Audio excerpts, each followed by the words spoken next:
It's the Real News Network. I'm Sharmini Pires coming to you from Baltimore.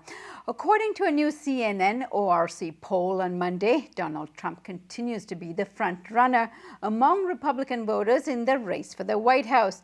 The poll also indicates that Bernie Sanders has the better chance at beating Trump by 20 points.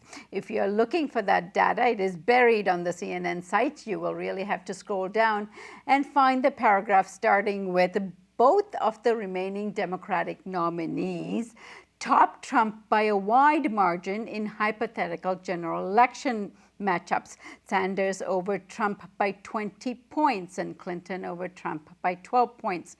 Sanders fares better than Clinton against each of the three remaining Republicans. It says, while Donald Trump was in D.C. for the Aipac meeting, he also had a meeting with the Washington Post editorial board, where Trump questioned the need for the North Atlantic Treaty Organization. Donald Trump outlined an unabashedly non-interventionist approach to the world affairs on Monday. And in contrast, he had a prepared speech that he delivered at the Aipac meeting, and Trump was eager there to express his unfettered support for Israel, including military support. Let's look at what he had to say. President Obama thinks that applying pressure to Israel will force the issue, but it's precisely the opposite that happens. Already, half of the population of Palestine has been taken over by the Palestinian ISIS and Hamas, and the other half refuses to confront the first half, so it's a very difficult situation that's never going to get solved unless you have great leadership right here in the United States. We'll get it solved one way or the other. We will get it solved. We will move the American embassy to the eternal capital of the Jewish people, Jerusalem.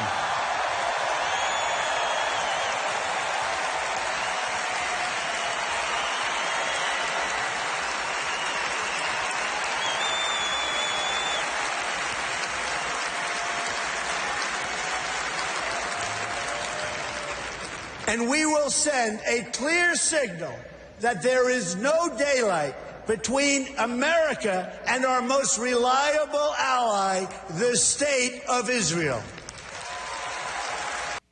Joining us now to discuss all of this is Max Blumenthal. He's an award-winning journalist and best-selling author. His latest book is The 51-Day War, Resistance and Ruin in Gaza. Thank you so much for joining us, Max. Good to be with you. So, Max, let me start by getting your initial reaction to Trump's speech at AIPAC.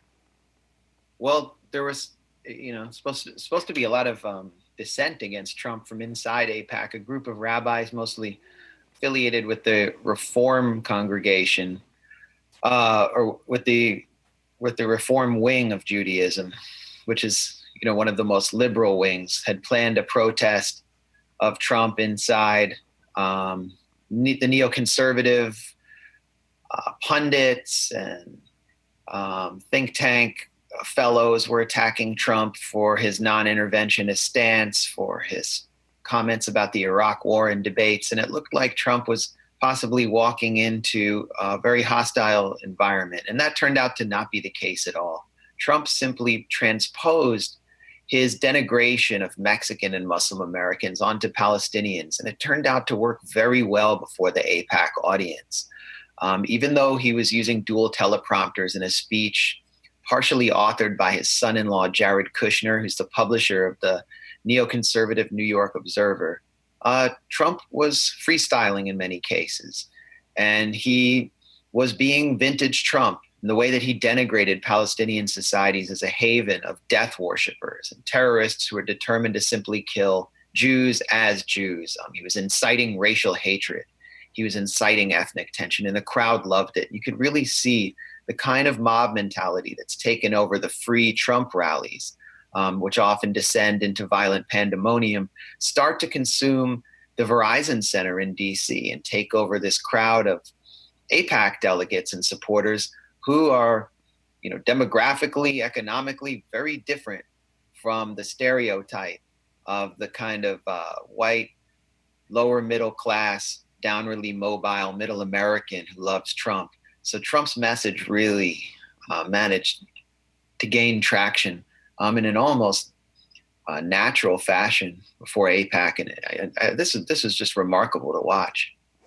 And Max, what do you make of what he had said about NATO in the Washington Post meeting with the editorial board? Well, prior to the AIPAC meeting, Donald Trump said that was openly talking about reducing aid to Israel.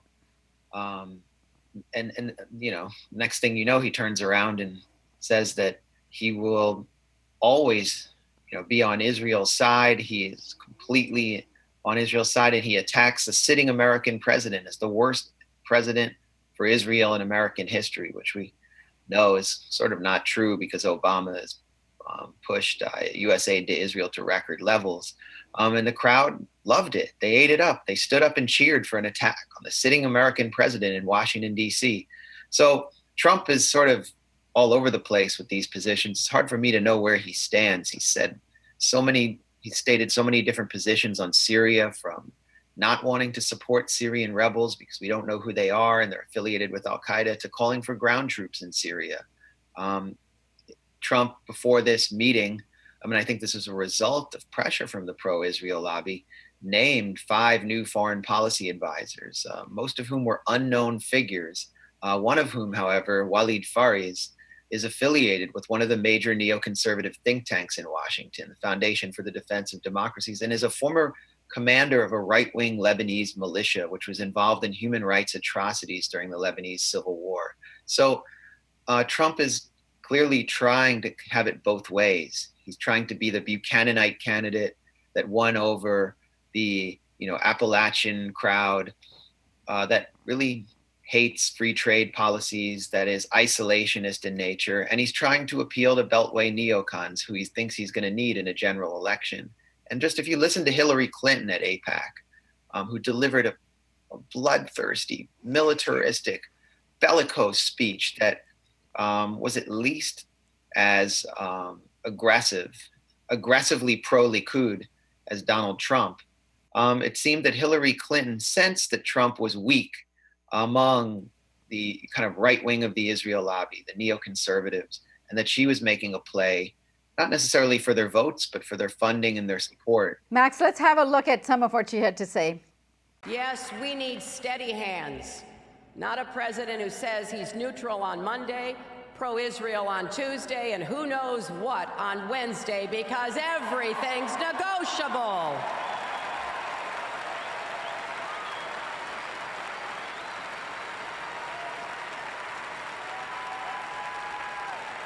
Well, my friends, Israel's security is non-negotiable. And Max, what did you think of that? Hillary Clinton, when she was debating Bernie Sanders, especially leading up to South Carolina, she made a play for the black vote in South Carolina, attempted to portray herself as to drape herself in Barack Obama's legacy. She pledged to continue Barack Obama's legacy, and she attacked Sanders for not being sufficiently supportive of Barack Obama, for daring to criticize the president. And now we hear at AIPAC, now that South Carolina is out of the way, now that all the southern states are out of the way, and the black vote, which the Clinton campaign referred to in a sort of disturbing way as their firewall, is no longer so needed, she's attacking Obama. She criticized Obama at AIPAC, and she's pivoting to the right. She attacked not only Palestinian society, as Donald Trump did, one of the most maligned, demonized, and brutalized societies on earth. She attacked the campus left. She condemned the BDS movement, the movement to boycott, divest from, and sanction Israel. And this has become a ritual among all presidential candidates to condemn BDS. In 2012, none of these candidates had ever heard of BDS. And now they're pledging to destroy a movement that is mostly based on American campuses, and is comprised of the kind of young people who are supporting Bernie Sanders. Ted Cruz, Republican from Texas, who was trying to out-Trump Trump at AIPAC, called for the criminalization of BDS. He promised to legally prosecute campuses that enacted divestment measures. Meanwhile, Bernie Sanders was off in Utah. And, you can play some of what he had to say in his first foreign policy address, which is sort of spirited away from the press, was barely covered, but which struck a completely different tone from what we heard at Aipac. Let's have a look at some of what he had to say. Peace has to mean security for every Israeli from violence and terrorism. But peace also means security for every Palestinian. It means achieving self-determination, civil rights, and economic well-being for the Palestinian people.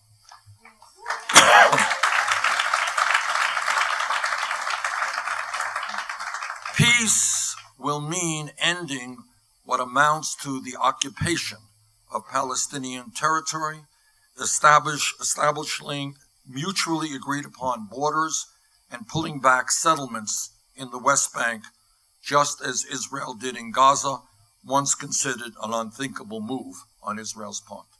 And that is why I join much of the international community, including the U.S. State Department and Europe and the European Union, in voicing my concern that Israel's recent expropriation of an additional 579 acres of land in the West Bank undermines the peace process and ultimately Israeli security as well. Bernie Sanders made some comments that I thought were pandering, but again, his message on Israel-Palestine, his message on the Middle East was drastically different from the message we heard emanating from the Verizon Center at Aipac.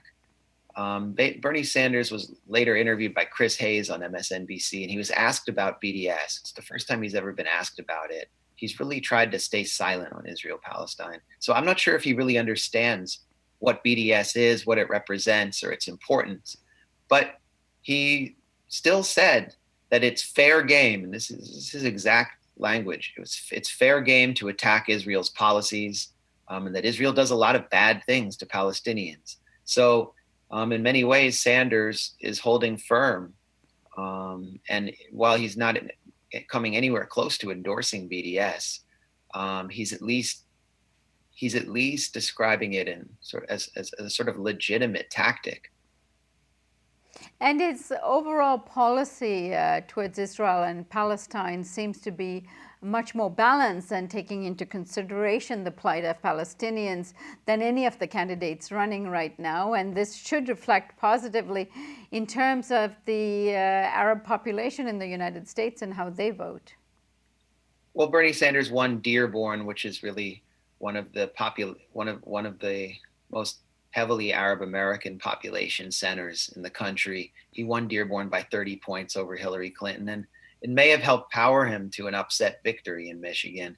At the Gray Zone Project, which is a section at Alternet that I edit, our writer Sarah Lazar interviewed some of the activists in Dearborn, some of the young Arab American activists, and they said that they supported Sanders not just because of his foreign policy views, although that was central to their support for him, that he is a non-interventionist candidate who won't bomb their families back in the Middle East, or is less likely to than Hillary Clinton, but also because they support his domestic policies, free college, his policies on debt, his healthcare plan. So this is really, it's not just about ethnic politics. It's also about generational politics, that young Arab Americans and Muslim Americans seem to be voting in a way that's consistent with millennials and young people as a whole. And Sanders' campaign reflects that. And it's really why I think he skipped out on AIPAC. It's because he didn't want to frustrate and upset his base. And we're not just talking about, as I said, we're not talking just about Arab Americans and Muslim Americans, but the under 35 grassroots progressive base of the Democratic Party is not supportive of the special relationship with Israel, was turned off by the militaristic language of Hillary Clinton, and is out there protesting Donald Trump, his Islamophobia. So I thought the optics of Donald Trump receiving standing ovations before the key arm of the pro-Israel lobby was perfect. And he was the perfect messenger for the lobby that represents Israel inside the U.S. And I think those optics it was a teachable moment for a lot of young people who saw it, who were out there protesting Trump's Islamophobia, to see how easily it connected with pro-Israel politics in the U.S. And Max, finally, you also said that you found Bernie Sanders pandering a bit, and what did you mean by that? Well, his comments about his promise to sanction Iran again if they violated the Iran deal, his claims about Iranian ballistic missile tests, when the ballistic missiles they were testing were, I think, S-200, which are purely for defensive purposes and are actually anti-aircraft missiles. His constant condemnations of Iran as the global terror leader, with only a throwaway line criticizing Saudi Arabia, indicates that he's still within some part of the foreign policy consensus in Washington. He's still working within the consensus, but he's pushing his message to the left edge of where the Beltway foreign policy consensus is. So he's clearly not challenging the prevailing Washington consensus. And that really speaks to the lack of his lack of comfort on foreign policy issues and his emphasis on domestic policies. I think if Sanders were elected president, which is pretty unlikely at this point, his foreign policy would be in many ways dictated by his domestic politics, because he's calling for a massive reinvestment in the public sector. That would require gigantic cuts in the defense sector, in defense spending, and it would require pulling back, reducing America's military presence around the world. And so in that respect, if you look at his tax plan, where he wants to create $13 trillion in new revenue, that has massive sweeping implications for what kind of foreign policy a Sanders administration would have. And Max, what do you make of this recent poll by CNN ORC indicating that Bernie Sanders has the better chance of beating Trump? Well, it sort of validates something Sanders had been saying about himself early on in the campaign, which is that he had won about 25% of Republican voters in rural areas in Vermont during all his runs for Congress and Senate, and that he would take that his populist politics national and be able to win white rural voters who responded to a kind of populist economic message, especially in a time of mass job loss due to outsourcing. And we've seen that take place. Sanders not only triumphs among millennials, but he wins in mostly white rural areas. So he's built up this kind of coalition where, when you see it reflected in national polls, Trump doesn't win the percentage of white working class male voters he needs to defeat Sanders at this point. And I don't see a state by state breakdown, but I think that's why Sanders is polling further ahead of Trump than Hillary Clinton, who struggles among white males. However, I've seen a poll, and I need to double check it, that shows that Trump is again in a Trump-Clinton matchup. Trump is not getting close enough. Far enough over the 50% threshold of white votes he would need to be competitive with Hillary Clinton. So Trump is in trouble. And the Clinton campaign, their message on Sanders is, yeah, he's polling better than us against Trump. But once he becomes the candidate, the Republicans will massage out his weaknesses, red bait him, portray him as a out-of-touch socialist Jew. There will be subtle anti-Semitic attacks, and then his negatives will begin to go up and skyrocket. And we have yet to see that happen. We've simply seen the Clinton campaign massage out those attacks and red bait him and set the stage for Republican attacks. All right, we'll be watching, as I'm sure you will be, Max. Thank you so much for joining us today. Thanks for having me. And thank you for joining us on the Real News Network.